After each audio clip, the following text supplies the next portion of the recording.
Company में नई I intern को नहीं पता था कि मैं ही मालिक हूँ। वह हर दिन घर जाते समय मेरी गाड़ी में बैठकर मेरे साथ जाती थी। मैंने सोचा कि रास्ता एक ही है, इसलिए कभी कुछ नहीं कहा। लेकिन एक सप्ताहांत की रात जब मैं सो रहा था, उसने अचानक मुझे फोन करके आदेश दिया, मैं अभी ले जाओ KTV में हूँ, जल्दी आकर मुझे घर छोड़ो। मैंने कहा, अभी रात के 2 बजे हैं, तुम मुझे फोन करके लेने आने को कह रही हो, क्या यह थोड़ा ज्यादा नहीं है? मैं तुम्हारा ड्राइवर नहीं हूँ। वह बोली, मेरे कजिन कंपनी के मानव संसाधन विभाग HR के निदेशक हैं, तुम्हें मुझे लाना ले जाना मिले, यह तुम्हारी किस्मत है। अगर मेरी बात नहीं मानी तो मैं अपने कजिन से कहकर तुम्हें नौकरी से निकलवा दूंगी। ओह, तो उसे अभी तक यह नहीं पता था कि मैं ही कंपनी का मालिक हूँ। मुझे चुप देखकर लू चान ने घमंड से नाक सिकोड़ते हुए कहा, डर गए ना? अगर डर गए हो तो जल्दी निकलो, रास्ते में मेरे लिए 1 कप गर्म दूध भी लेते आना, गाड़ी में बैठते ही मुझे पीना है। उसकी लगातार हुक्म चलाने वाली आवाज सुनकर मैं हंस पड़ा। लू चान 1 महीने पहले ही कंपनी में भर्ती हुई थी। उस दिन मैं फैक्ट्री का निरीक्षण करके लौट रहा था। मैंने अभी तक अपनी वर्कशॉप वाली यूनिफॉर्म भी नहीं बदली थी। जैसे ही मैं लिफ्ट में घुसा, मेरी मुलाकात उससे हुई जो अभी अभी इंटरव्यू पास करके आई थी। उसने मुझे ऊपर से नीचे तक देखा,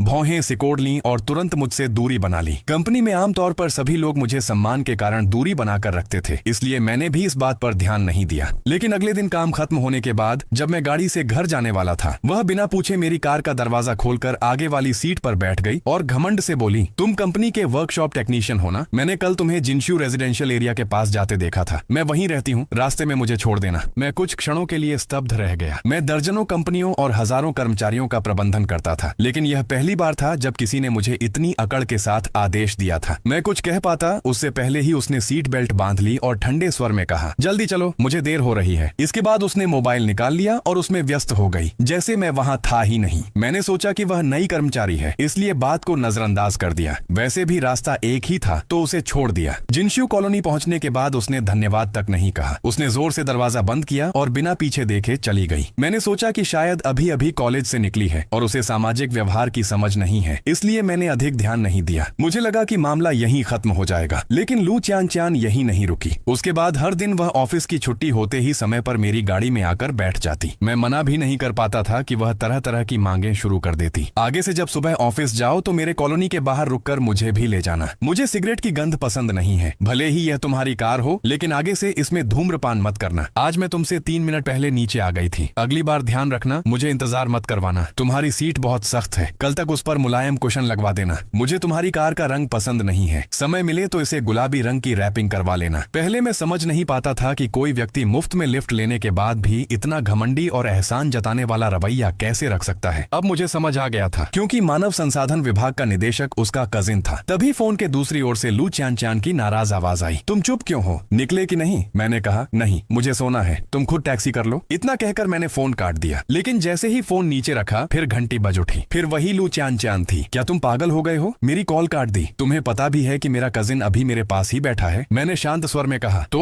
वह हंसते हुए बोली, तुम नहीं समझोगे, इसलिए तुम जिंदगी भर नीचे के स्तर पर मेहनत मजदूरी ही करते रहोगे। मैं तुम्हें बता रही हूँ, आज मैंने अपने कजिन और उसके पूरे परिवार को KTV में गाना गाने और पार्टी करने बुलाया है। उन्होंने मुझे नौकरी दिलाई है, इसलिए मैं उनका धन्यवाद कर रही हूँ। अगर तुम्हें जरा भी समझ है तो तुरंत यहाँ आओ, हमारा पूरा बिल चुकाओ, फिर हम सबको एक एक करके घर छोड़कर आओ। अगर तुमने हमें खुश कर दिया तो मैं अपने कजिन से तुम्हारे बारे में अच्छी बात कर दूंगी। उसकी एक बात से तुम्हारा ट्रांसफर वर्कशॉप से सीधे ऑफिस में हो जाएगा। मैं मन ही मन हंसा। तो ये सिर्फ मुझे ड्राइवर बनाना नहीं चाहती थी, बल्कि बिल भरने वाला बेवकूफ भी बनाना चाहती थी। मैंने थोड़ा रुक कर पूछा, क्या तुम्हें यकीन है कि तुम्हारे कजिन की एक बात से मेरा प्रमोशन और ट्रांसफर हो सकता है? हालांकि HR निदेशक के पास काफी अधिकार होते हैं, लेकिन वह किसी को मनमर्जी से किसी भी पद पर नहीं भेज सकता। मिडिल मैनेजमेंट से ऊपर के सभी नियुक्ति और तबादले उपाध्यक्ष की मंजूरी से होते हैं, और मुख्य पदों में बदलाव तो राष्ट्रपति कार्यालय की बैठक में तय किए जाते हैं। उन सभी फाइलों की अंतिम मंजूरी मेरे डेस्क पर आती है और मेरे हस्ताक्षर के बाद ही लागू होती है। लू चान ने तुरंत कहा, बिल्कुल हो सकता है। मैं तुम्हें बताती हूँ, पिछले महीने मार्केटिंग विभाग का एक पुराना कर्मचारी मेरे कजिन से बहस कर बैठा था। मेरे कजिन ने उसे सीधे गोदाम में ट्रांसफर कर दिया। वह आदमी 6 साल से कंपनी में काम कर रहा था, लेकिन ट्रांसफर होने के बाद एक शब्द तक बोलने की हिम्मत नहीं हुई। इसलिए ज्यादा होशियार मत बनो। मेरे कजिन की ताकत तुम्हारे जैसे निचले स्तर के कर्मचारी की समझ से बाहर है। मैं 2 सेकंड के लिए चुप हो गया। मुझे अचानक याद आया कि पिछले महीने सचमुच एक बहुत सक्षम कर्मचारी को मार्केटिंग विभाग से गोदाम में भेजा गया था। तब मुझे भी आश्चर्य हुआ था, इसलिए मैंने कारण पूछा था। उपाध्यक्ष ने बताया था कि कर्मचारी ने स्वयं आवेदन किया है और विभाग बदलना चाहता है। मैंने सोचा था कि शायद मार्केटिंग का काम उसे बहुत थका देता होगा, इसलिए मैंने बिना अधिक सोचे हस्ताक्षर कर दिए थे। लेकिन अब पता चला कि यह सब लू चान के कजिन कजिन की चाल थी। मैंने गहरी सांस ली और शांत स्वर में कहा, लगता है तुम्हारे कजिन के हाथ कंपनी में काफी लंबे हैं। वह गर्व से बोली, अब पता चला ना। मेरे कजिन ने कहा है कि कुछ समय बाद वह हमारे पूरे परिवार के लोगों को कंपनी में भर्ती करवा देगा। हमारे रिश्तेदार हर विभाग में होंगे, तब पूरी कंपनी पर हमारे परिवार का राज होगा। मैंने होठों पर हल्की मुस्कान लाई। क्या ही महत्वाकांक्षी एचआर निदेशक था। फिर मैंने पूछा, अगर वह ऐसा करेगा तो उसे मालिक से डर नहीं लगता? कि डर नहीं लगता? लू चान चान ने गर्व से कहा, मेरे कजिन ने कहा है कि कंपनी का मालिक हमारे शहर का सबसे अमीर आदमी है। उसके हाथ में दर्जनों बड़े बड़े व्यवसाय हैं। उसे हमारी जैसी सबसे छोटी शाखा कंपनी की चिंता करने का समय ही नहीं है। जब तक मालिक यहाँ नहीं आता, मेरे कजिन ही यहाँ सब कुछ चलाते हैं। मैं मुस्कुराया। मेरे अधीन सचमुच दर्जनों बड़े व्यवसाय थे, लेकिन वे सभी कंपनियां अब स्थिर रूप से चल रही थीं। बड़े फैसलों को छोड़कर मुझे उनमें ज्यादा हस्तक्षेप नहीं करना पड़ता था। उल्टा ये सबसे छोटी कंपनी कई सालों से कोई खास प्रगति नहीं कर पाई थी। इसीलिए इन दिनों मैं लगभग हर रोज यहीं आता था। कभी वर्कशॉप का निरीक्षण करता, कभी बाजार की स्थिति समझता। मैं पता लगाना चाहता था कि समस्या आखिर कहाँ है। अब जाकर मुझे कारण समझ आया। असल में कंपनी के अंदर ही दीमक लग चुकी थी। फोन के दूसरी तरफ से लू चान चान फिर बोली, तो आखिर तुम आ रहे हो या नहीं? मैं बता रही हूँ, जब हमारे पूरे परिवार वाले कंपनी में आ जाएंगे तब हर कोई तुम्हारा बॉस होगा। आज अगर तुम मुझे खुश नहीं करोगे तो बाद में बहुत पछताओगे। उसकी धमकियां सुनकर मैं हंस पड़ा। संयोग से मैं उन लोगों में से नहीं हूँ जो किसी की चापलूसी करते हैं। तुम लोगों में अगर इतनी ही क्षमता है तो घर जाने का इंतजाम खुद कर लो। इतना कहकर मैंने फोन काट दिया। लू चान चान गुस्से से अकबबूला हो गई और तुरंत मैसेज भेजा, एक मामूली वर्कशॉप सुपरवाइजर होकर भी मुझसे बहस करने की हिम्मत? रुको, मैं सिर्फ अपने कजिन से तुम्हें नौकरी से नहीं निकलवाऊंगी, बल्कि पूरे उद्योग में तुम्हें ब्लैकलिस्ट करवा दूंगी। उस धमकी भरे संदेश को देखकर मैं पूरी तरह निरुत्तर हो गया। मैं दर्जनों कंपनियों का मालिक था।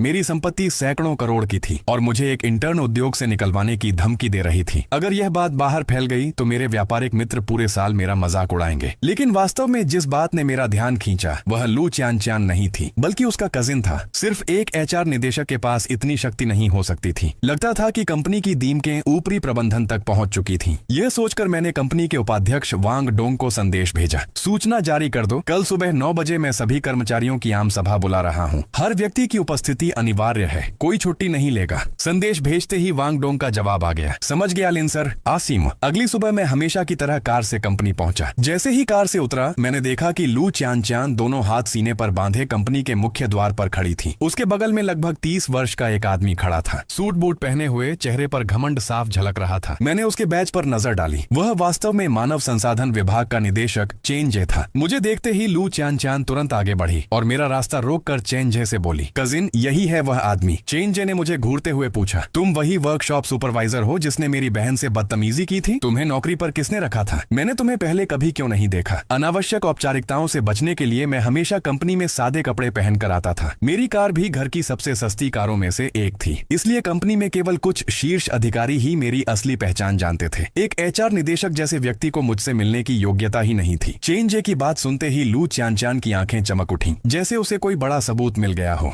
कजिन, अगर आपने भी इसे कभी नहीं देखा तो यह जरूर किसी सिफारिश से आया होगा। इसे तुरंत निकाल दीजिए। चेन जे ने सिर हिलाया, तो तुम सिफारिश के दम पर अंदर आए हो, तभी तुम्हें शिष्टाचार की समझ नहीं है। लेकिन मेरी बहन को पूरे 1 महीने तक ऑफिस लाने ले जाने की सेवा देने के कारण मैं तुम्हें कंपनी में रहने का एक मौका दे सकता हूँ, लेकिन तुम्हें मेरी 3 शर्तें माननी होंगी। पहली, रिश्ते की फीस 50,000 युआन सीधे मेरे निजी खाते में ट्रांसफर करो, नहीं तो मैं एक शब्द बोलूंगा और तुम कंपनी से बाहर हो जाओगे। दूसरी, आगे से हर दिन मेरी बहन को ऑफिस लाना और छोड़ना तुम्हारी जिम्मेदारी होगी और उसकी हर बात माननी होगी। तीसरी, कल तुम उसे लेने नहीं आए थे, उसकी भरपाई करनी होगी। टैक्सी का किराया 1,000, खाने पीने और गाने का खर्च 4,000 और मेरी बहन पूरी रात गुस्से में सो नहीं पाई, मानसिक क्षति का मुआवजा 10,000। कुल मिलाकर तुम हम पर 65,000 युआन बकाया हो। नकद दोगे या ट्रांसफर? मैंने कभी नहीं सोचा था कि एक कंपनी का मालिक होने के बावजूद मुझसे मेरी ही कंपनी के सामने नौकरी की रिश्वत मांगी जाएगी, और वह भी इतनी खुलेआम। यह कहकर चेन जे ने अपना भुगतान QR कोड निकाल लिया और इंतजार करने लगा कि मैं पैसे ट्रांसफर करूं। लू चान चान भी बदले की खुशी से मुझे घूर रही थी। उसकी आंखों में प्रतिशोध की चमक थी। यह दृश्य देखकर कई कर्मचारी आसपास इकट्ठा हो गए। ऐसा लग रहा था कि वे चेन जे के ऐसे व्यवहार के आदी थे। कुछ लोगों ने सहानुभूति से कहा, जल्दी पैसे दे दो, नहीं तो नौकरी नहीं बचेगी। कुछ लोग मजाक उड़ाते हुए बोले और किसी से पंगा लेते, लेकिन डायरेक्टर चेन से ही टकराना था। सबकी प्रतिक्रिया देखकर मैं खुद को रोक नहीं पाया और चेन जे से पूछा, क्या कंपनी में नौकरी पाने वाले हर व्यक्ति को तुम्हें 50,000 युआन रिश्ता शुल्क देना पड़ता है? चेन जे ने हंसकर कहा, वह स्थिति पर निर्भर करता है। तुम जैसे लोग जो सामान्य भर्ती प्रक्रिया से नहीं आते, उनके लिए मुझे कागजी कार्यवाही पूरी करनी पड़ती है, फाइलें ठीक करनी पड़ती हैं। तो क्या मुझे मेहनताना नहीं मिलना चाहिए? लू चान चान तुरंत बोली, बिल्कुल, मेरे कजिन का तुम्हारे पैसे लेना ही तुम्हारे लिए सम्मान की बात है, जैसे मेरा तुम्हारी कार में बैठना तुम्हारा सौभाग्य है। मैंने पूछा, और अगर मैं इनकार कर दूं तो? चेन जे ने ठंडी मुस्कान के साथ कहा, इनकार? आज कंपनी का मालिक खुद यहाँ आने वाला है और सभी कर्मचारियों की सभा लेगा। मैं बस उसके सामने एक शब्द कह दूंगा कि तुम नियमों के विरुद्ध भर्ती किए गए सिफारिशी कर्मचारी हो। फिर न केवल तुम्हारी नौकरी जाएगी, बल्कि जिसने तुम्हें नौकरी दिलाई है वह भी फंस जाएगा। इसलिए सोच समझकर फैसला करो। 65,000 देकर चैन से नौकरी करना तुम्हारे लिए घाटे का सौदा नहीं है। लू च्यानचान अचानक उत्साहित होकर बोली, कजिन, क्या कंपनी का मालिक सचमुच आ जाएगा? हाँ, उपाध्यक्ष ने सुबह सुबह ग्रुप में सूचना भेजी है। सभी की उपस्थिति अनिवार्य है। ये सुनते ही लू च्यानचान ने तुरंत अपने बाल और मेकअप ठीक किए। फिर उत्साह से पूछा, कजिन, क्या आपको पता है कि हमारे मालिक को कैसी लड़कियां पसंद हैं? क्या मेरे पास कोई मौका है? चेन जे ने मुस्कुराकर कहा, तुम जवान हो, सुंदर हो, मुझे नहीं लगता कोई पुरुष तुम्हें मना कर पाएगा। असल में मैंने तुम्हें कंपनी में इसलिए भी बुलाया है। जब मालिक आएगा तो मैं तुम्हारी उससे मुलाकात करवाने की कोशिश करूंगा। अगर तुम उसका दिल जीत लो तो हमारा पूरा परिवार आसमान छू लेगा। लू च्यानचान ने आत्मविश्वास से कहा, कजिन, चिंता मत कीजिए, मैं पूरी कोशिश करूंगी कि मालिक मुझसे प्यार करने लगे। उन दोनों की बातें सुनकर मैं खुद को रोक नहीं पाया और बोल पड़ा, मालिक को तुम्हारे जैसी लड़की कभी पसंद नहीं आएगी। लू च्यानचान तुरंत भड़क गई, तुम जैसे गांव के गंवार और निचले दर्जे के आदमी को क्या पता? जो देना है जल्दी दो, पैसे जल्दी दे दो, वरना जब मैं मालिक की पत्नी बन जाऊंगी तब तुम चाहकर भी मेरी खुशामद करने लायक नहीं रहोगे। मैं चुप रहा। चेन जे का धैर्य भी खत्म हो चुका था। उसने ठंडे स्वर में कहा, आखिरी बार पूछ रहा हूँ, 65,000 युआन